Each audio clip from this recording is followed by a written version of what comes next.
individuals throughout Texas obtain parole and fight parole revocations. We protect those who have fallen short of perfection from the wrath of those who believe they have attained it. For more information about Gary Cohen and his associates, Alan Bennett and Gene Anthis, you can find it at the website, parolelaw.com. You may also contact them at 512 476 6201. This is Freddie Steady Kirch, and you're listening to KPFT Houston, Texas. It's got all the support I could ever want to give it. I love this radio station, and thank you, KPFT, for all you do. Welcome to Politics Done Right. My name is Egberto Willis, your host. Good morning, Houston. Good morning, Harris County. Good morning to the great state of Texas. And of course, good morning to the United States. Good morning to every nook and cranny our 100,000 watt transmitter fits through to get to your FM radio, and every nook and cranny around the world that our internet signal presents itself day in and day out. Buenos dias todos. Vamos a tener un buen programa. We're going to have a great program for you today. Please stick around. It's going to be, well, I'll talk about it after we have a chat with the geniuses in the control room. Good morning, nuestros genios favoritos. How are my people doing? Well, Jack, do you want to hijack a show with something? Maybe we can try. Okay. Good morning, everyone in Perth, Australia. Why the heck not? Roberto, we have something fun coming up today with the Tin Can String. We're going to drag them over to Under the Volcano for the R&R show. It's a live broadcast, so we're going to be broadcasting even the music from there. So this is going to be the next step in figuring out how we can get back into the public eye. Ronnie and Tom will be there. All the fun of Off the Rails Radio. He says that it's a ripping, roaring good time. And on his little poster up here, it says, please pimp this thing and come join us. So we are pimping it, and come join us. Hey, let me ask you something. Are you going to carry the turntables there with you? Oh, no, you're going to use CD players. We've come into the 21st century. Oh, okay. We're not using turntables anymore. Well, I thought you were going to go out there and do some scratching and all of that. Well, I guess you can scratch with the new equipment without turntables, eh? Well, we can record some scratches, but they're scratchy enough.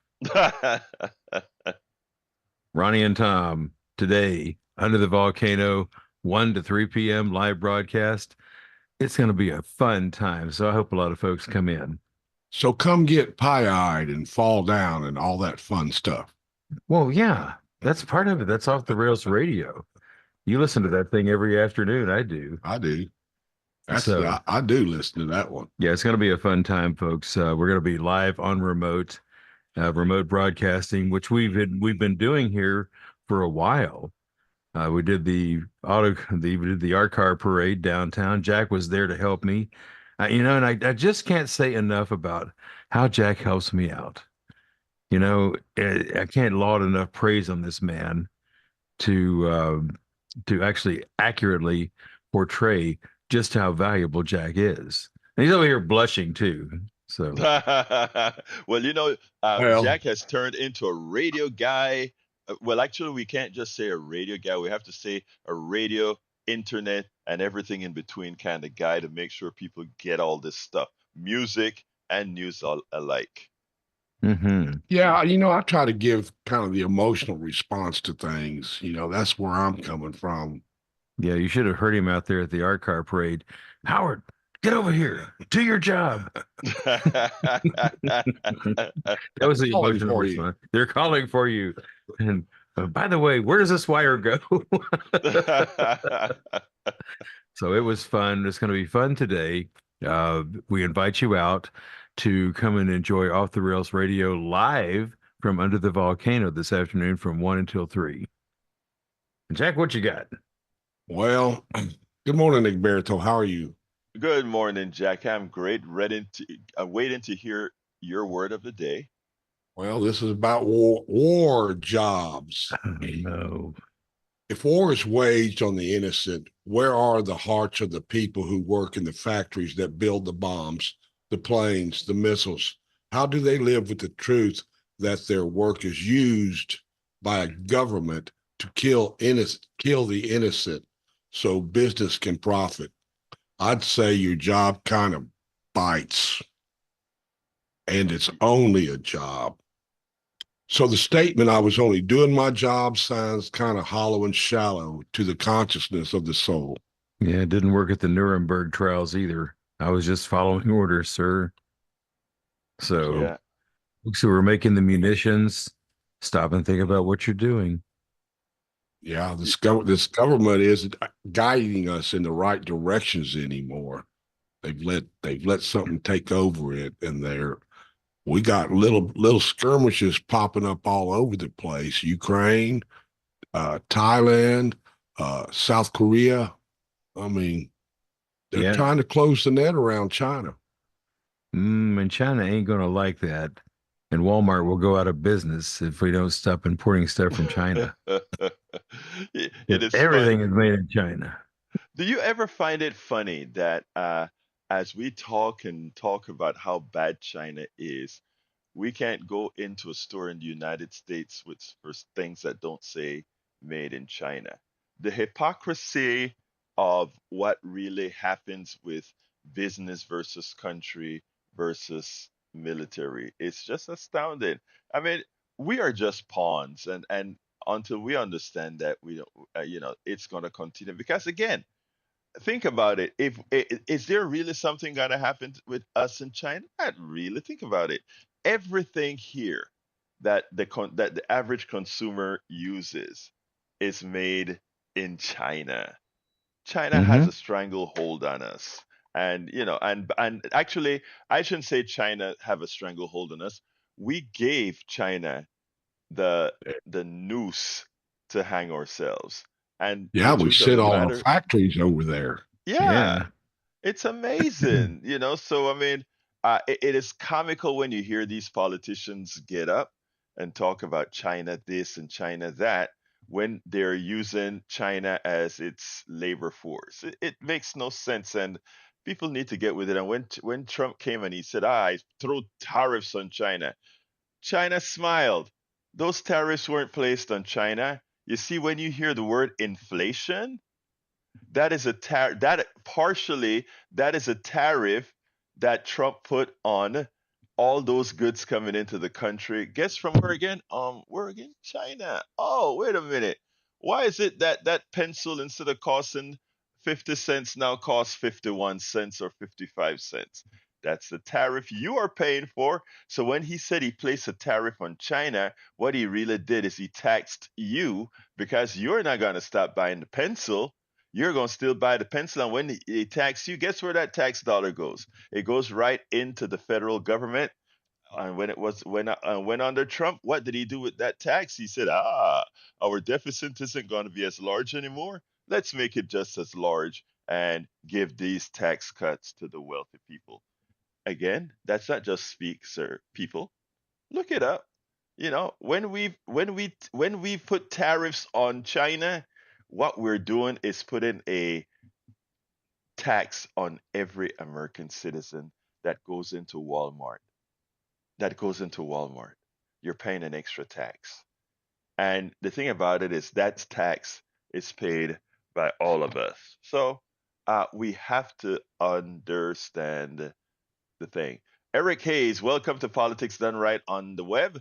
He says, check your new Apple phone, not in China, as they have moved some manufacturing. Apple is just one product. I will tell everybody to go into your grocery store, go into well not grocery store, but go into your Walmart, go into all these different stores that sell things. Go on to Harwin if you're living in Houston, where all our people get a lot of their stuff that they sell in their stores, and you'll see made in China, made in China. Let's see. When tax cuts are gone next year, we'll all be taxed more. But I mean, look, no, we won't all be taxed more. We'll get more taxes from the wealthy, the people who, and when you talk about maybe the wealthy will pass the tax on to us, let's remember something about the wealthy. most of the wealth is like stockholding corporations, and if we clamp down on other issues, no. Again, Eric, remember what I tell you about the way to think. But anyway, before I get started, let me first tell you what the show is going to be about today. Title of the show today is Truth Social Stock Fraud Revisited. And I really want to put some context onto Truth Social because I don't think it is getting enough coverage. And I don't think it's getting enough coverage because if it got the coverage that it really deserved, people would see the stock market, the whole that economic system driven by stocks as the fraud that it really is. And I don't mean just I'm not just calling it fraud for the sake of calling it fraud, but the fraud on every single working American proper period. And the second subject I'd like to talk is the Ecuador invasion of the Mexican embassy a few days ago, when Mexico invaded, or rather, when Ecuador invaded the Mexican consulate, it was no different than Israel sending missiles into the Iran consulate. It is starting to defy the norms of the world that makes the world work without having war.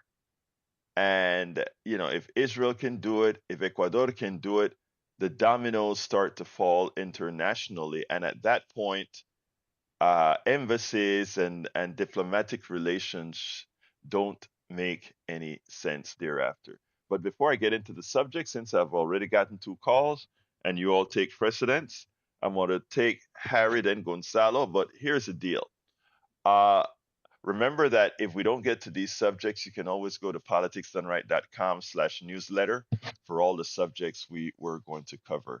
Anyway, let's go to Harry. Good morning, Harry. How are you doing, my brother?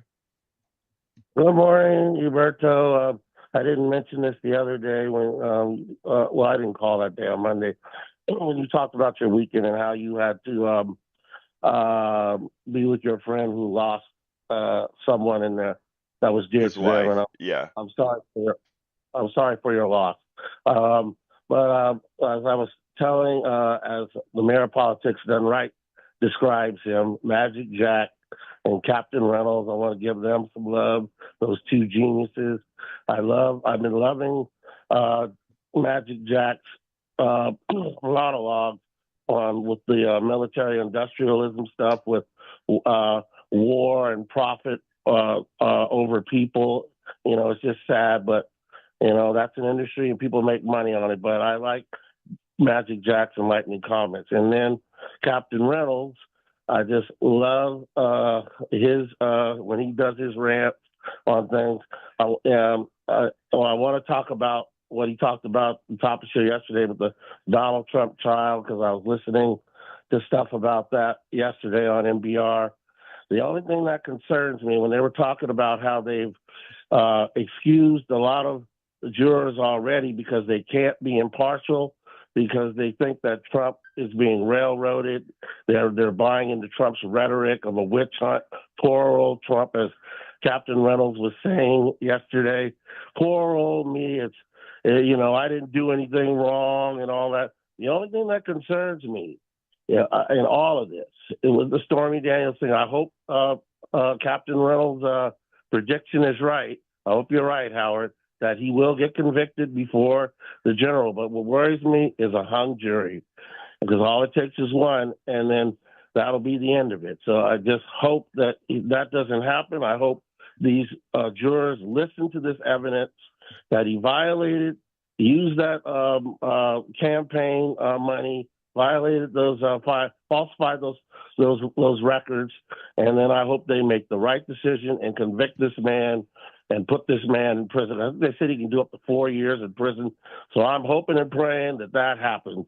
Thank you, Because this Harry. man, Harry, I got some other calls, but let me just say one thing to that, Harry. Important. go ahead. I think this. My hunch is that we are getting a hung jury. That's my hunch. I hope I'm wrong, but You're my probably right, hunch Brian. my hunch is a hung jury. But here's the thing.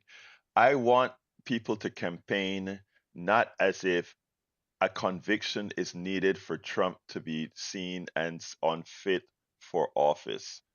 There is enough on Trump that makes him unfit for office, not only from an intellectual point of view, but for many other reasons. If people are just Right. going to not vote for Donald Trump because, well, he didn't get convicted of something like this, I think we have missed the point. And what I'm going to try to do, if I get to it, is tie Ecuador and the election of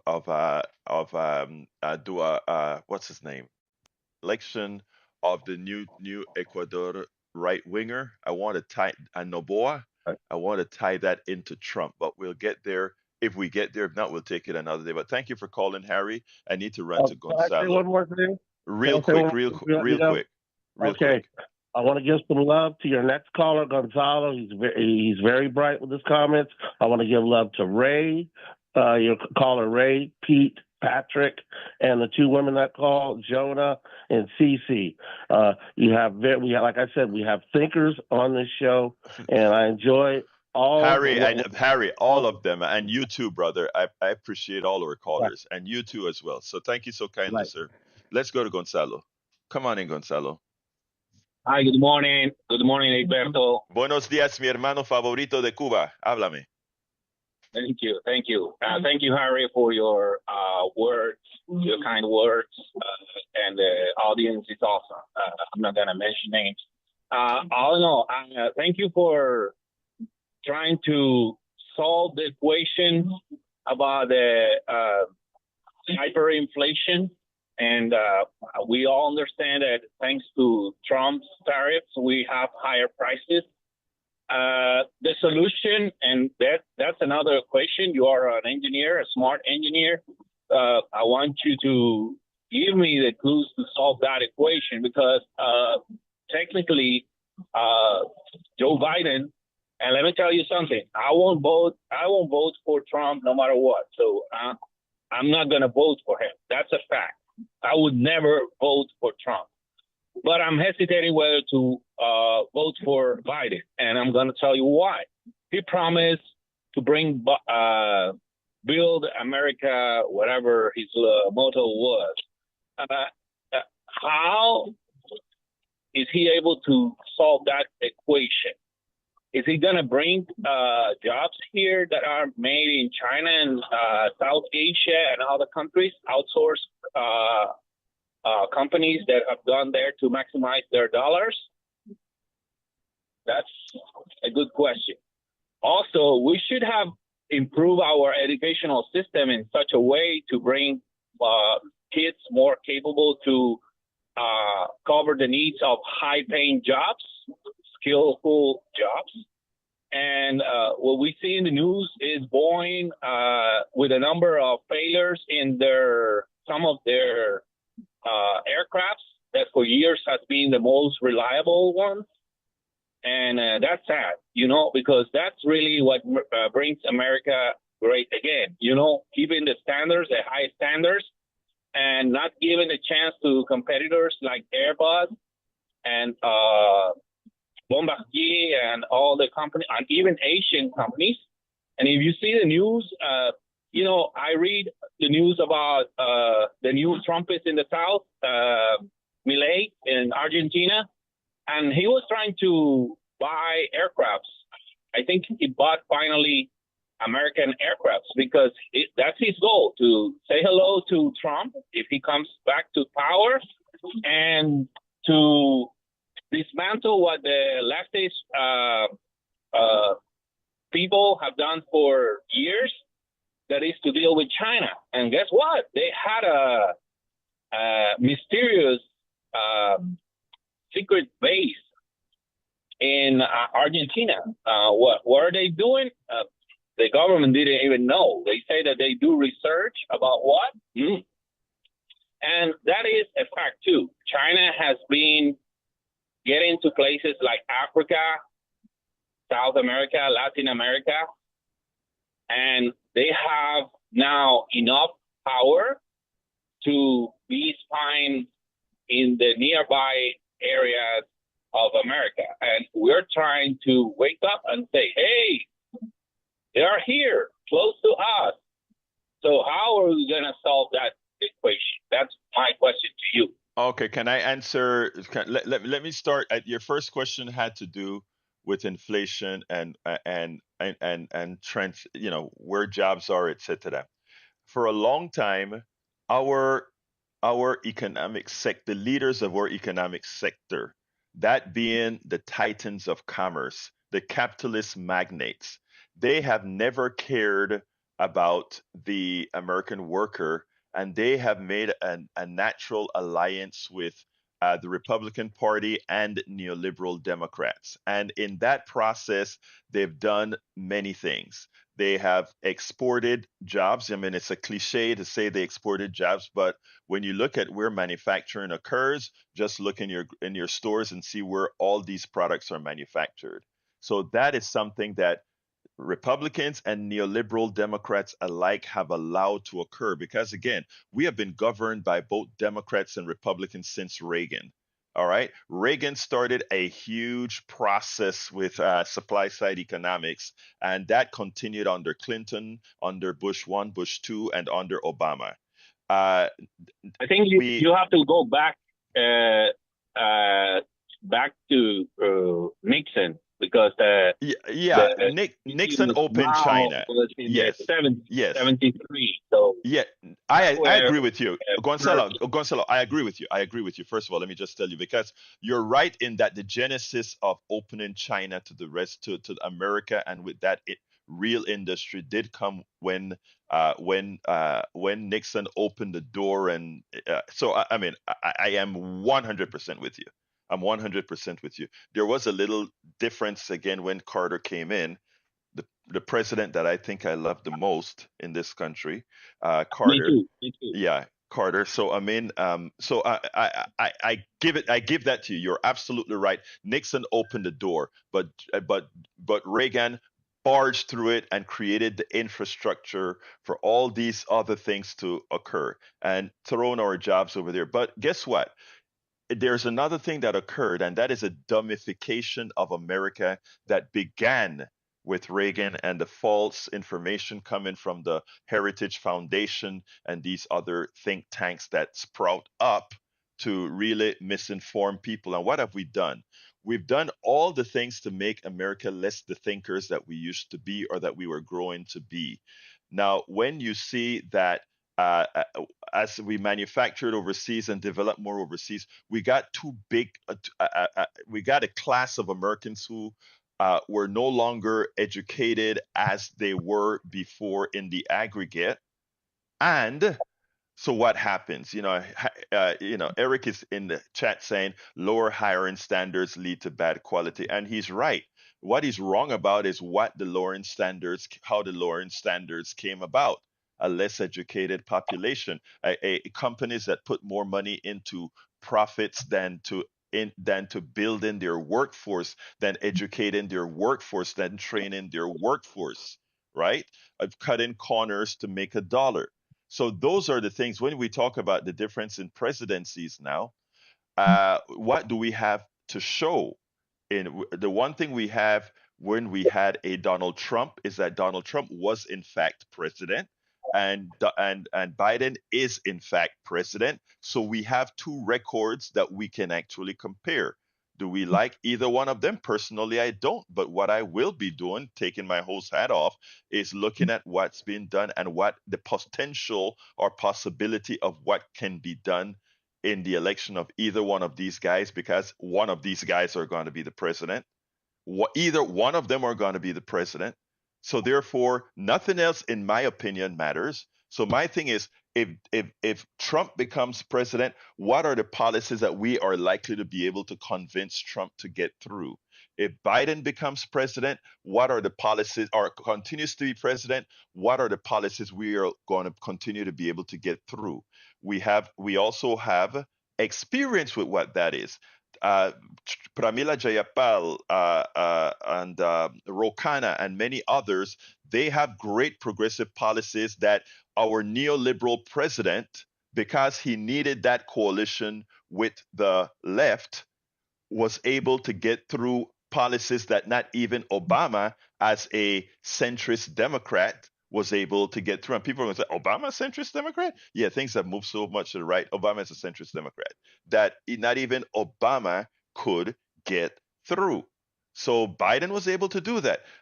Not to speak about the idea that he's bringing back a lot of manufacturing here in with into the country. Yeah, I think that answers a lot of questions with economically what the differences would be.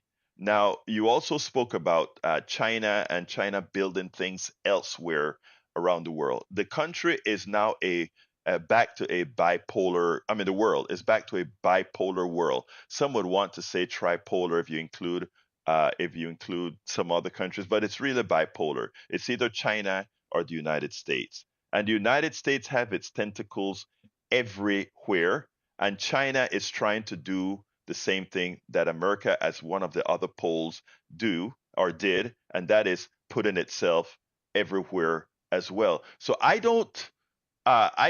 When people get scared that China is in here and China is there, I don't really get scared. I look at it as a for what they call the third world. I look at it as the third world having choices. If America want the third world to adopt its principles, maybe invest in those third worlds. Like we always say, you invest where you want people to go. You know what China has done over the last 30 years? As we have been bombing or selling bombs to destroy places, they have been, and I'm not saying they're doing it for good, just like we're not doing it for good. We're doing it for our national interest. China is doing what China is doing for its national interest, and they have two different approaches. America's approach has been speak loudly and carry a big stick. It used to be speak softly and carry a big stick. Now it's speak loudly and carry a big stick. China is speak softly and act quietly. And what's the quietly that China is doing right now? China is in Jamaica building freeways. China is in Argentina. China is in Ecuador. China is in Venezuela. China is in Panama. China is everywhere. Americans don't know that. And when they find out, they act like, oh my God, look, China's been there quietly investing and building. Was you here with the balloons? Do you remember the story with the balloons? Yes, I do. Tell me about the story about the balloon. What do you think about the balloon story? Well, they're just trying to get closer and get more satellite images to even spy further, you know? Oh, let me stop you there. Let me stop you there, my brother Gonzalo. Please tell me, do we fly stuff over China as well? To understand who they are? That's a good question. You know, we're trying to impede that they take over Taiwan, and I think that's the political front that is open. Let me stop you right there on Taiwan. Gonzalo, por favor, una cosa más. Let me just say that because you brought up an important thing right there, right? You just said they want to take Taiwan. The only reason Taiwan matters to us, right, is not that Taiwan is a democracy. It's that Taiwan is a hell of a manufacturer and has our biggest chip manufacturing in the world, right? So what we have done as Americans is we have ceded our freedom to Taiwan's freedom and other places in the world. Think about this.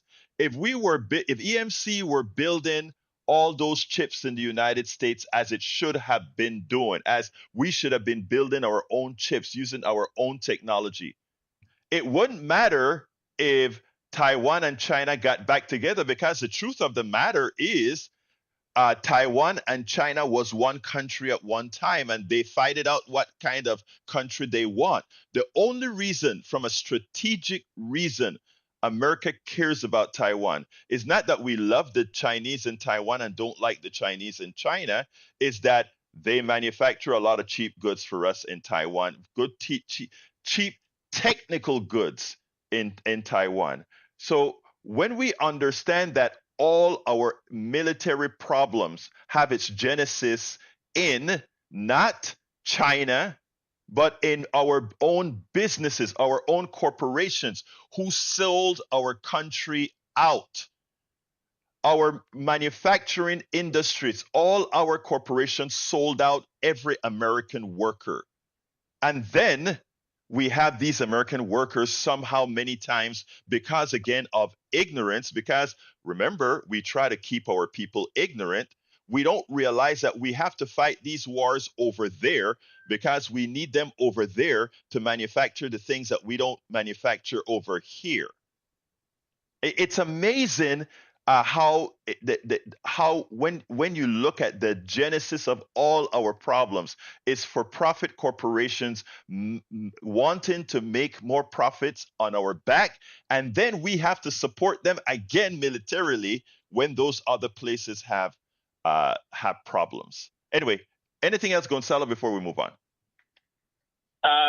Yeah, I mean, I have so many things on my head, but I know the time is limited. Last but not least, you are trying to bring the idea that there are only two possibilities. But in 2008, as far as I remember, Obama came from nowhere, and nobody would thought that we would have the first Afro-American president ever.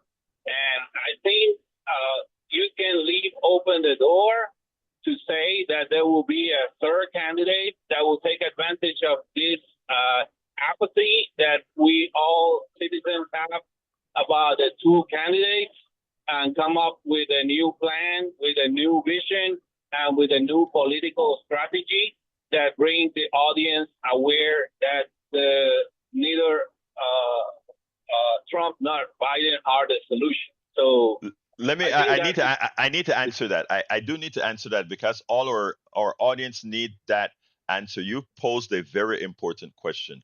Obama came in from nowhere and he actually won the presidency before America was really ready to hire a president like Obama, a black president. You're absolutely right.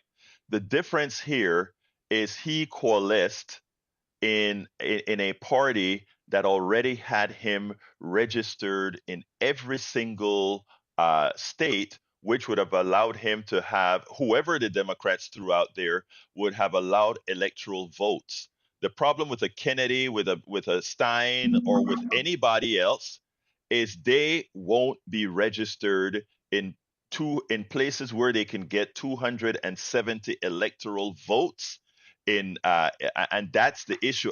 This is what I told folks back in 2016 when we were talking big about bringing up a third party, because I'm for getting rid of the status quo just as much as you are. I am, but for me to jump on a bandwagon that says let's work on this third party, I need a path, and I need that pathway that we don't mislead people into believing it's a possibility. And that pathway is, how do we get 270 electoral votes? That's the bottom line.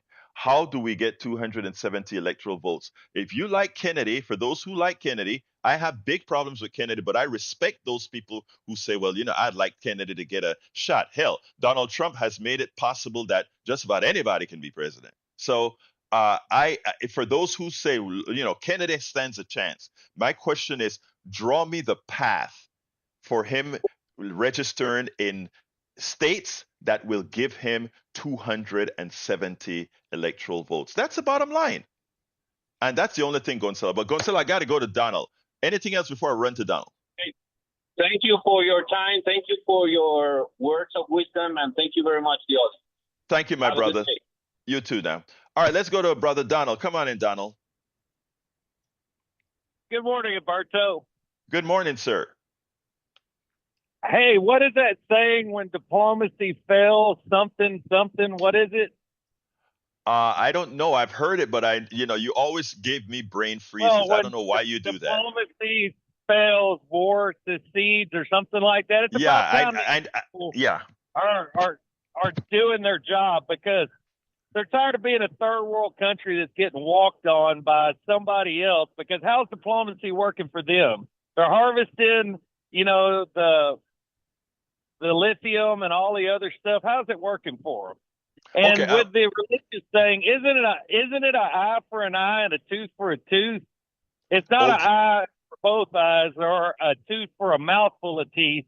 All these people that have been blowing this smoke up everybody's butt, it's starting to come out because you're going, oh, whoa, whoa, whoa. You told me to do this, this, and this, and the world will be all great. Now you're going around. And the one other thing is the worst thing America ever did is I think it's called plausible denial. Plausible deniability. It's called plausible deniability. Yeah. Yes.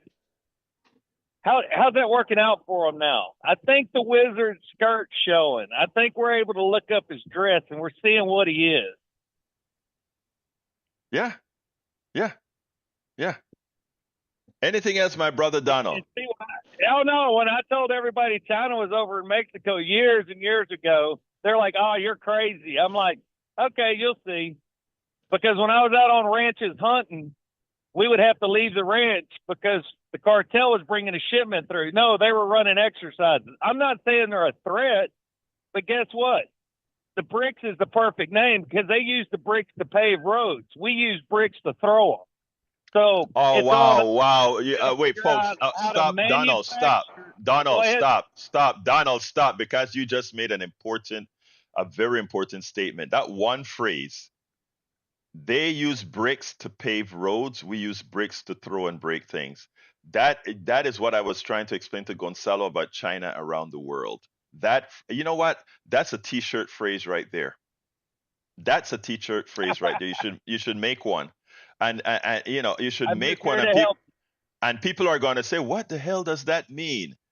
And then it opens the door for a real substantive conversation. And for those who don't know, BRICS stands for Brazil, Russia, India, China, and South Africa. Well, there are about 5 or 6 other countries that have joined BRICS as well, but it still holds the name BRICS. And what those countries have done is America has the EFT system, the financial, not EFT, I forgot what it's called, the financial system on the way it moves money. And many times, if America wants to penalize a country, only America can, because all the money's worked through dollars through the American financial system. Well, there's now an alternate system called BRICS, and that is so to ensure that one country doesn't have the power that they've had before, our country that is. And again, what Brother Donald just said is the mechanism being used by these countries around the world. And it to put it bluntly, too often it makes us look pretty bad. And I'm talking about not in the Caribbean, only in the Caribbean, but in Latin America and elsewhere. The plutocrats in these countries still have an affinity for the United States because the United States have that big army that they know are not afraid to use bombs to get their way. But the masses around the world, they're seeing a different story. And because our news here is censored and Americans don't realize that, we think we are free. TikTok has opened the door for people to learn a lot of stuff they didn't know. Now, look, TikTok has a lot of lies on it too, right? But it also has a lot of professors that found that platform gave them the ability to reach people, and not only to reach people, but to educate people. And what has happened is the politicians have realized that.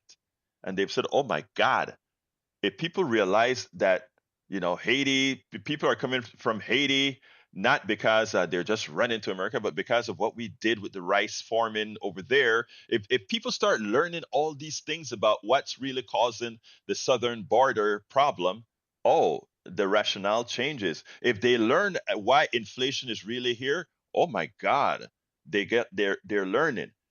Education is the biggest fear of the American businessmen and the American plutocracy, neoliberal Democrats, and Republicans. The biggest fear.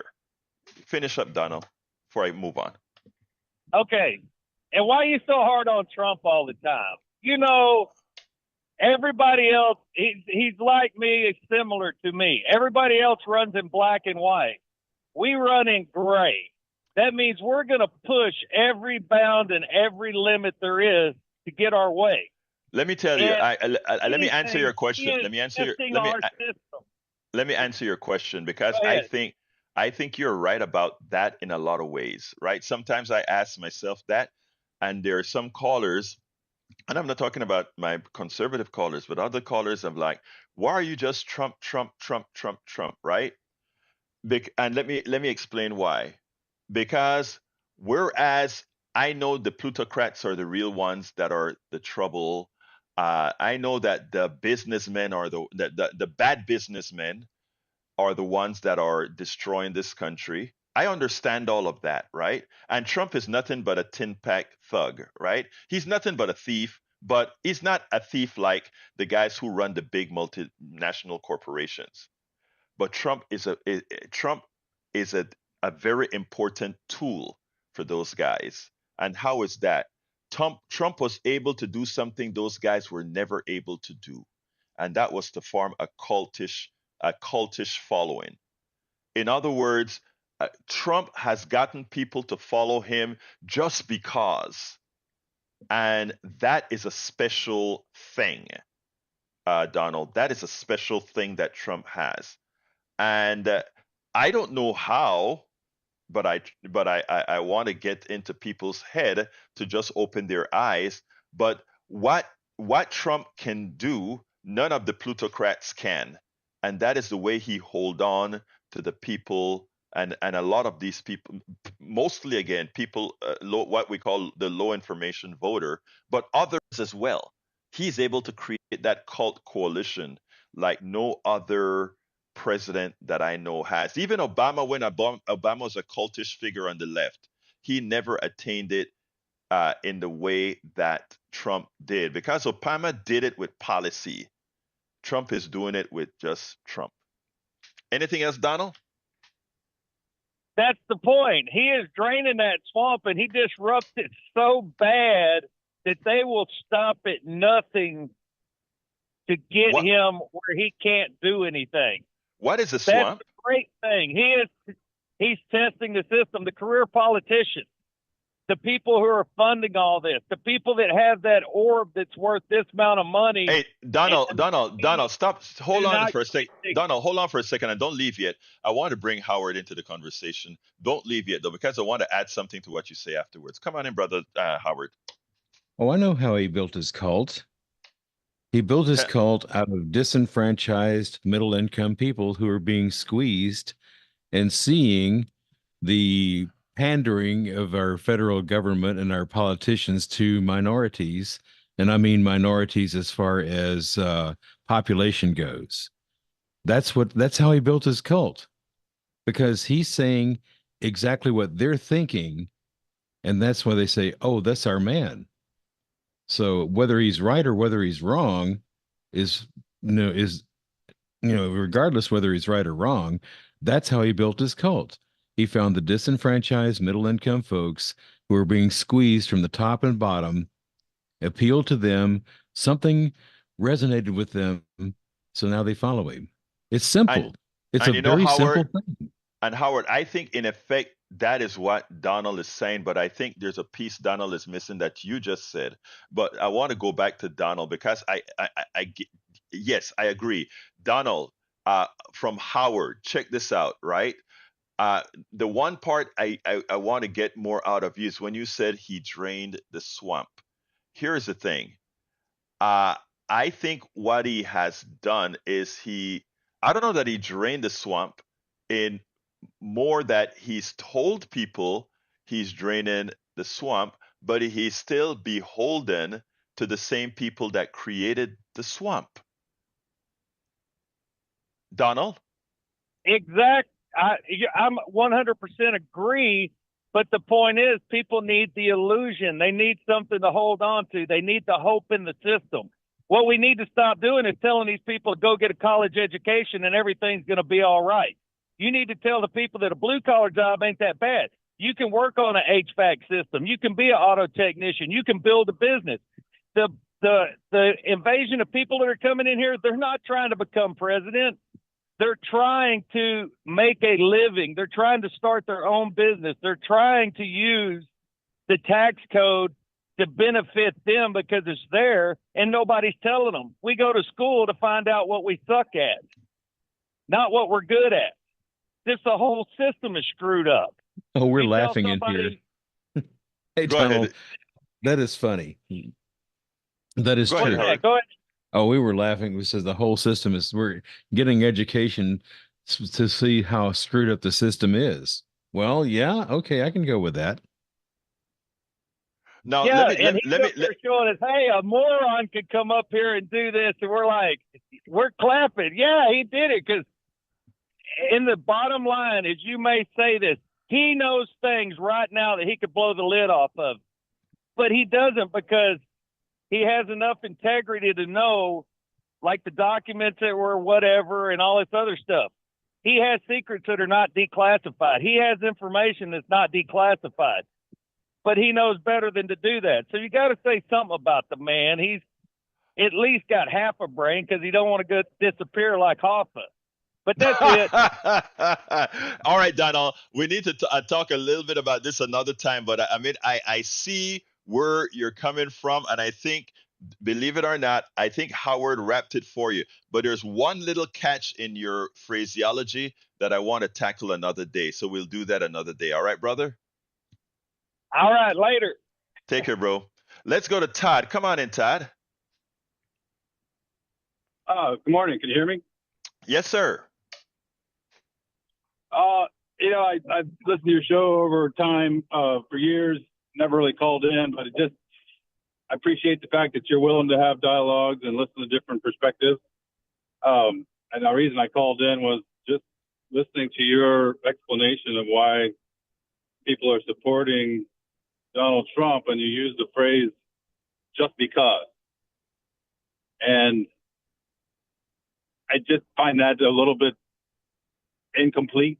And maybe that's I'm an independent. I've never voted Republican or Democrat. I've never really felt like I needed to. I vote with my feet and with my dollars, and usually I adapt to whoever's in power. And the way the world's gone lately, whoever's in power, I tend to jokingly say, "Oh yeah, they're the greatest," because I don't want to offend the powers that be. But the comments that come from the people who hate Trump or oppose him or against him, calling his supporters like they're in a cult, I just wish he would back off on that, because it's almost like a talking point. And I, as an independent person, in my opinion, I don't find anybody who supports what he says or does as being influenced as some sort of cult member. And I just think that's kind of I don't know. It's just and blaming and pointing fingers at someone else you don't agree with, and then trying to put them into a sort of a way that you can make them feel good or you can understand it, and let's just call them all part of a cult. I could say the same thing about people who say his members are in a cult. Well, that sounds like everything I hear from the people on the left. I mean, what that to me sounds like people who are in the left cult. So I just wish there was a little bit more recognition that those kind of words, calling his supporters members of a cult, that's not helping any conversation or anybody move forward to really understand that we all have some differences. And I guess let me wrap it up. You mentioned Obama had maybe possibly a cult-like, but yet he had more policies. I think ultimately Trump, whether he talks about women or says this or says that, he also has policies. And I think some people like his policies also. But my main last point, after I've already just said I was going to make a point, is I think that what I'm watching over the last 6-7 years isn't so much what Trump does. It's just been the reaction to Trump from the left. It's been nonstop hysteria. And there's been so much hype and hysteria and hyperventilating over everything he says and does. And that's just because of he's the opposition. And it's hard to watch because so much of it is, you don't, all the things you said about him, you really don't have an honest perspective, or you're not looking at the people on the left side who aren't any really different, in my opinion, when it comes to self-serving interests and playing along with the plutocracies and all that. They're all the same game also. So if you have the outrage over things Trump does, I just find that should be equal on both sides. First of all, Todd, there's a whole lot that you said that I agree with, and there's a whole lot that you say that the human in me is guilty of. Include when I call many of Trump supporters cultish. First of all, I wouldn't call you cultish based on how you just expressed yourself, but there are in fact on. Say what's that? Well, I said exactly. Yeah, I'm cultish just because I'm No, not I along with said these awful. no. I said I would not call you cultish based on the explanation that you just I'm sorry. gave. I misheard. I thought you actually said I was. Sorry, No, no, that's not what I'm saying. And I, in the work that I do in also trying to bring people together, sometimes I fail in yes, I get when I use cult, I want to use cult for a whole large percentage of Trump's people. But you are absolutely correct that there are also some Trump people that just Eric told me a few days ago, and the phones are ringing up, and I'm going to get into trouble here because I'm not going to get all the callers today because you brought up a very important thing here. And I said I didn't like Biden per se, but I was voting for Biden because I'm voting for all the things that I think can happen under Biden's policy. And then Eric said that's why I'm for Trump. Okay, so I am willing to forget all these other things that Trump represents because I like XYZ. Good. So he laid me down right there to tell, and I told him straight up. I said, "Oh man, shoot, I opened the door for that, and you are right." So my next thing here is to actually then have to prove why the policies that are possible under Biden is better than the policies under Trump. And I can prove that in my humble opinion. But there has to be a way to communicate that, yes, under Trump, there are cultish people, just like I told you under Obama, there were a bunch of a cultish group under Obama that would vote for nobody else thereafter. I'm running out of time here, Todd. Can we do this? Can you listen tomorrow and call in tomorrow so we can go with this in more depth? I never like to leave anybody hanging on the phone. So what I'm going to do is give everybody 30 seconds and ask you to call back tomorrow. We'll finish up on this tomorrow. Is that okay? That's good. It'd be a couple of days. I'm on the road, but I appreciate you taking my call and at least considering my comment. Thank you. Thank you, sir. We'll talk another time. I want to go over what he said in detail, but for now, I gotta hold you to 30 seconds, guy, and I'm going to go 1, 2, 3, 4. Johnny, 30 seconds. Okay. To the gentleman who you were just speaking to a moment ago, if it offends you, then let's rephrase what we're talking about. In A Few Good Men, that movie with Tom Cruise, where he plays the lawyer, and Colonel Nathan Jessup on the stand tells Tom Cruise's lawyer that you can't handle the truth. Well, that's what we're basically trying to get across to people who vote for Donald Trump. They can't handle the truth. And part of it is the fact that they've been brainwashed for decades by a corrupt media. Got to leave you there, Johnny. Thank you, Johnny. The media is a problem. Thank you. Joni, 30 seconds. Joni, 30 seconds. So, yes. Can you hear me? Yes, ma'am. Hello? Okay. The left will hold their candidates accountable. I was an Obama voter, but when he got in and he started kowtowing to the insurance companies to put together Obamacare rather than single payer, I was upset with Obama. They will, the people who are cultish for Trump will make it to where whatever policy he says, if he changes the next day, they follow him to that change. Whatever he says goes, and they don't think past what he says. They don't put anything together. Anyway, that's why it's a cult. Thank you. Very good point, Joni. Moses, 30 seconds. What I'm saying is, what do you not understand about the ways of a tyrant? Call a spade. After January 6th, after continuous disrespect of judges' rule orders to him, what more do you want to know that this man and those who follow him are cultish? Thank you. Thank you, Moses. Derek, 30 seconds. Alberto, I don't like your hypocrisy. Mr. Todd knows doggone well that doing it. Was it Clinton? The contract was for America.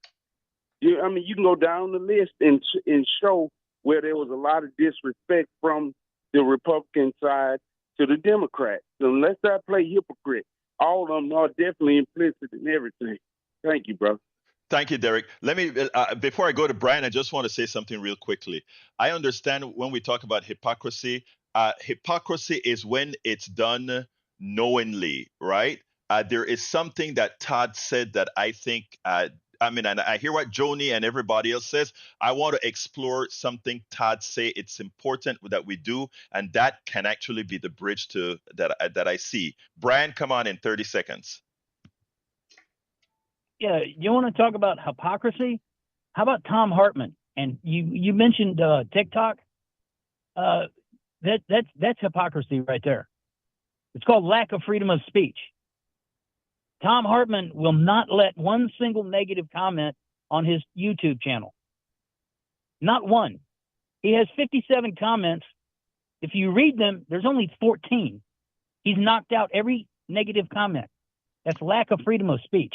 Brian, we'll talk another time. I got to go. Thank you very much, Brian. Your 30 seconds up. You good, great. Hey, guys, thanks for the conversation. We have a lot to go. Go to politicsandright.com/newsletter for what we were supposed to cover today. But, man, I really enjoyed the conversation. Let's finish this stuff up because I want to explore the cult and that other kind of stuff as well, bringing what you all had to say into one place. Let's go to our studio. Well, I don't have anything, but Jack does. Trump is for big business, not the people. Oh, well, that's pretty easy to figure out. All right, back to you, Egberto. Wrap it up. Anyway, folks, look, love the conversation. Let's keep this up. Let's keep this going. All sides, I want you coming in. Folks, we are going to get this solution by November. Anyway, my name is Egberto Willis. This is Politics Done Right, and you know how I end this, baby. I am what? Out. You're listening to the American Democracy Minute, keeping your government by and for the people. Washington state voters can breathe easier after the U.S. Supreme Court refused to hear a challenge to the Washington Voting Rights Act, passed in